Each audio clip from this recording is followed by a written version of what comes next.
My name is Moses Harvey.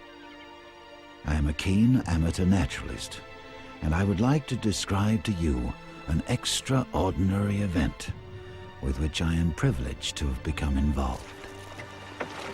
Two local fishermen, Daniel Squires and Theo Pico, were at sea in a nearby cove. With them was Theo's 12-year-old son, Tom, who spotted what he thought was a piece of floating wreckage.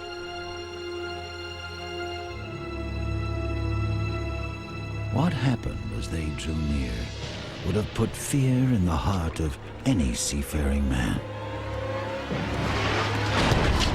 The monstrous creature, for that's what it was, struck the little vessel hard with its beak and threw a tentacle around the bow. But with guile and courage beyond his years, young Tom reached for an axe. The men escaped the clutches of this malevolent sea monster, and the severed tentacle was brought to me. It was 19 feet long. I was in awe. I was now the possessor of one of the rarest curiosities in the whole animal kingdom, the veritable tentacle of the hitherto mythical devilfish, about whose existence naturalists have been disputing for centuries. I knew that I held in my hand the key to the great mystery, and that a new chapter would now be added to natural history.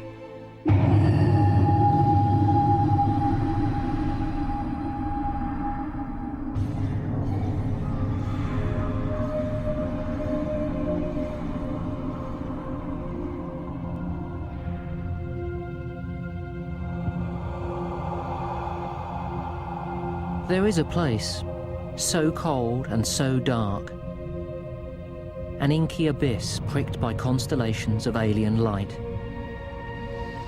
A world more difficult to explore than space itself. This world is the inner space of our own deep oceans.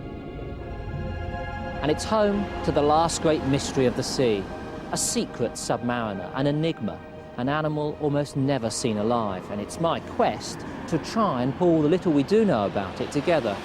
It's the largest invertebrate predator on Earth. It's called Architeuthis, the giant squid. The giant squid is probably the last great mystery in the sea. It's like a new dinosaur. But in fact, we know more about dinosaurs than we do about giant squid. I can't catch one. It's real simple. We can stand on the shore, and 2 kilometres away, in deep water, these animals are living their existence every day, and it may as well be aliens on the moon. Squid are common. There are more than 650 species. They're quick, colourful, undoubtedly beautiful, and they're all predators. Highly successful animals which have stalked our seas for 500 million years. Now, we actually know quite a lot about most of them, but next to nothing about the big one, the one that got away. 125 years after that severed tentacle was brought to Moses Harvey, we're still ignorant of all but the basics of giant squid biology. We don't know how long they live, how big they get, how fast they swim, or how they meet and mate. The giant squid remains tantalizingly out of reach, still anchored in the centuries-old legends of ancient mariners. The early Norse sailors named this creature with root-like arms, kraken. I now come to the sea monster called kraken. This creature is the largest and most surprising of all the animal creations. If the fishermen find that the kraken, this creature has a strong and peculiar scent which it can emit at certain times, and by means of which it beguiles and draws the crayfish to come. He then opens his arms and seizes and swallows his welcome guests. By the end of the 16th century, images and illustrations of sea monsters were commonplace, and they appeared in all the good natural history books of the age. This one, Iconis animalium, was printed in 1560, and it contains plenty of species that we're familiar with. This is stylised, but undoubtedly a hammer-headed shark. Just over the page here is a lovely drawing of a dolphin. And then just a bit further back is this charming illustration of a seahorse. But alongside all of these known animals is a fantastical fauna. Look at this. It's a 7-headed snake monster, complete with scales, clawed feet and a curled tail. And then just a bit further back, sea serpents, a giant dragon wrestling with a crustacean, and this bizarre frilled fish. And just a couple of pages back, a whole host of ship-sinking leviathans, and judging by their spouting here, I've no doubt that these creatures were later recognised as the world's great whales. But you know, when this book was printed, there was no reason for people to believe that these creatures couldn't exist. And in fact, this whole volume tells us something about the way that a species moves through our own perception, initially as a mythical or legendary animal, and then through classification as a known zoological species. And if we take these great whales here as a case in part, they can actually tell us quite a bit about why the biology of the giant squid remains such a mystery.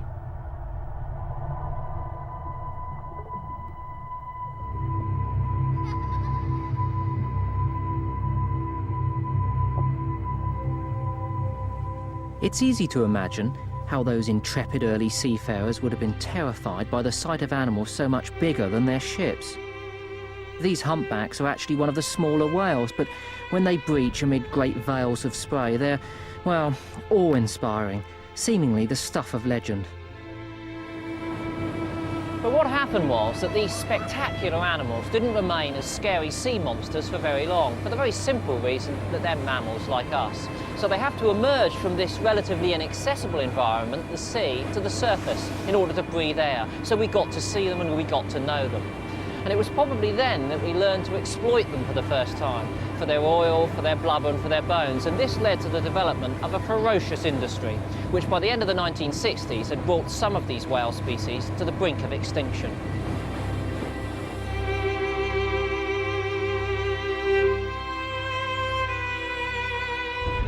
But now they're back. 3 decades of active conservation has reversed the fortunes of our whales. For some, they've been endowed with an almost spiritual status. For others, they're a living barometer of our planet's health. Across the seas, expectant eyes scour the horizons for those telltale puffs of spray. And close encounters like this are quite unforgettable. The whale has completed a journey from blood-curdling beast to cherished icon. But what of the mysterious kraken? Since Moses Harvey first described the tentacle back in the 1870s, there have been over 100 reports of dead or moribund giant squid. But these have been only fragments or badly decomposed specimens, and the giant squid has never revealed itself in the same way as the whales, for the simple reason that we haven't been able to observe it living in its own deep ocean environment.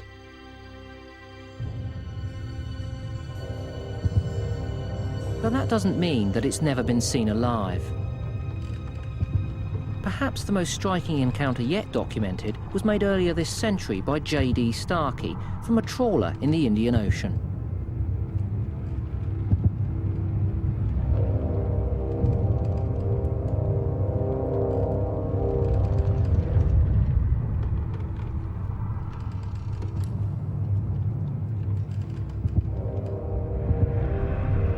As I gazed, fascinated, a circle of green light glowed before me.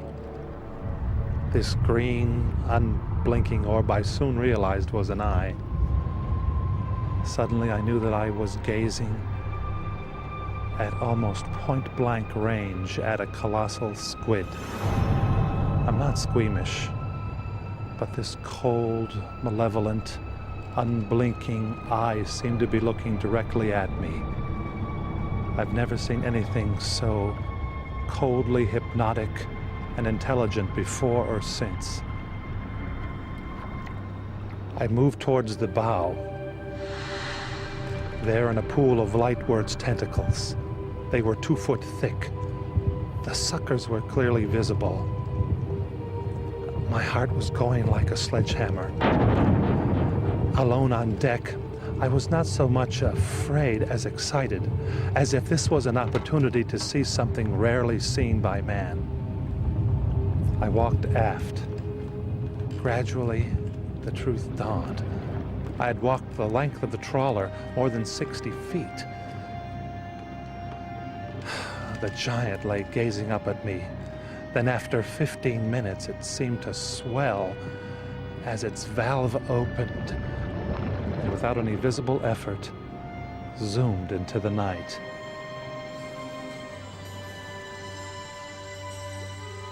Now it strikes me that this very real animal is still bound up in myth and romance, but to stand any chance of getting closer to it, we need some good, hard science. In Baja, Mexico, I met Dr. Clyde Roper to glean a few facts about this most elusive creature. I asked him how squid work, what we can learn from squid anatomy about squid lifestyle. These are Dosidicus, Humboldt squid, caught for the pot by local fishermen. Well, these animals move by jet propulsion. They're the originators of jet propulsion. When the animal uses its funnel, the water is squirted right out through in a big jet fashion. It comes right out through the tube. The mantle contracts and shoots water out in this direction, for example. And in that case, the animal jets backwards. Then it is very maneuverable and can bend its funnel back along its belly. And when it squirts water out in this way, the animal will jet forward, for example, when it wants to capture its prey. Now, to many people looking at this animal here, it's going to look no more than a pile of jelly, but those arms and those tentacles are, in its native environment, quite dexterous, aren't they? All squids have tentacles, and at the ends of these long, muscular, almost like bungee cords, are a whole collection or cluster of suckers. The feeding tentacles, as we call them, are used for capturing the prey, and they shoot out together. They usually are even held together, locked together. They shoot out, capture the prey, pull the prey into the arm crown, then the arms take over and move the prey or the food towards the mouth. And squids and octopuses have a wonderful mechanism. Their mouth, in fact, is a beak, almost like a bird's beak. This entire ball is a mass of muscle, and if I move them back and forth here in that kind of a motion, that'll give you a bit of an idea of how they work. These animals will bite chunks of prey. They do not swallow the prey whole. They bite chunks out and then swallow it, ramming the chunks of food down their throat with a tongue with a lot of teeth on it.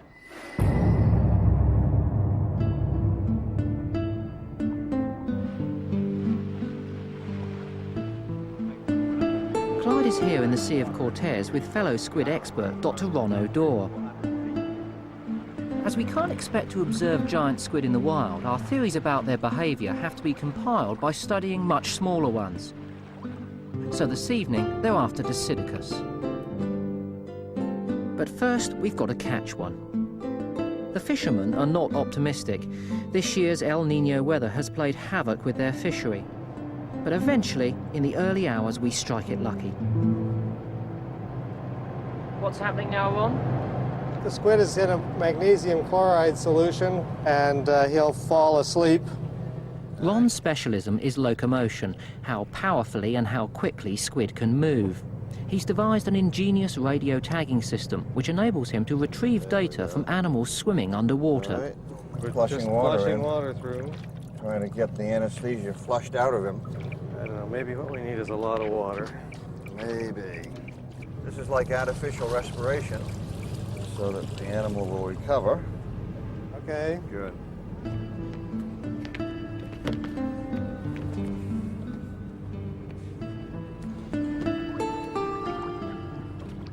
Okay, I'll handle the squid and... Okay. All right, he's ready. Okay, he's ready to go in? Yep. All right. Good. So, Ron, what does this visual data actually transform into in terms of that squid's movement at the moment? Well, one of the interesting things about jet propulsion is when you simply respire, breathe, you are actually pushing yourself forward. So squid breathe and move at the same time? Yeah, basically. so the two systems are tied together. If that's respiration, then what about locomotion? The animals have one primary means of locomotion, which is a big escape jet. There, you saw that. He's just gotten excited and put out a big jet there. How fast would it have been moving when it was using jet propulsion there? For an animal this size, 2 or 3 meters a second. Now that's for this particular species. What about an educated guess as to how fast a giant squid might be able to move using the same method?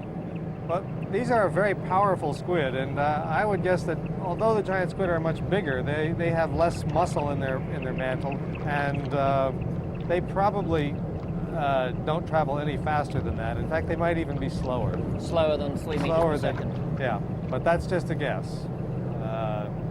We did a calculation once that if they were as muscular as other smaller squid, they could do around the world in 80 days. So I'd seen squid in the wild, and they're amazing animals, fast and highly maneuverable. But these Dosidicus are hunting at night, and giant squid live in the darkness of the deep ocean. So the next question has to be, how do they find their prey? In California, I met Dr. Eric Hochberg to talk eyes. The museum's life-size model confirms that the eye of the giant squid is the size of a dinner plate, which to me suggests that it's all the better to see with. The giant squid have the largest eyes in the animal kingdom. The larger the eyes, the more light they can bring in and capture in their surrounding environment. Their eye is very similar to a human eye in that they have a lens to the eye which allows them to see things at distance, to resolve images or shadows in the water surrounding them in this mid-depth range. Why don't we encounter more giant squids? Probably because of the acuity in their vision. They are monitoring everything that's going on around them, and so they're able to avoid a net. They can sense it or see it and swim away before the net would actually capture them. But in fact, they don't always get away. This is marine biology's most tantalizing tentacle, torn from a living giant squid at 600 meters, snatched from its domain and brought into ours. The man who caught it is Dr. Bruce Roberson of Monterey Bay Aquarium's Research Institute. Zero. Roger that on the zero. We had a deep midwater trawl working at 600 meters depth. What happened was, as the mouth of the net closed, it chopped off the feeding tentacle of an Architeuthis and brought it back to the surface. That turns out to have been the first depth record that we'd ever been able to come up with. Outboard's clear. And open the D-samplers, all right. Belly packs engaged and bypasses engaged. Bruce is in charge of a dynamic program of research using ROVs, remote operated vehicles, to study the ecosystem of the deep ocean. These robots are at the cutting edge of technology, and using them, we can explore the abyssal lair of the giant squid. And if we can see where it lives, then maybe I can better understand how it lives. Begin transect, 400 meters. Bruce, in human terms, this deep-sea environment is just about as alien as we can get, isn't it? What's it really like down here? Well, for you and me, creatures that live up in the sunshine, it's a pretty inhospitable place. The temperature drops off rapidly. The light is extinguished very rapidly. The pressure increases as you go deeper. The oxygen content diminishes as you go deeper. All in all, it's a very uncomfortable and difficult place for sunshine-loving animals to live. So what sort of animals have we got living down here? There's a whole range of different types, fishes and squids and crustaceans and the like, but I think the biggest surprise has been how many jellies there are at this depth. Different kinds of jellies, most of them predators.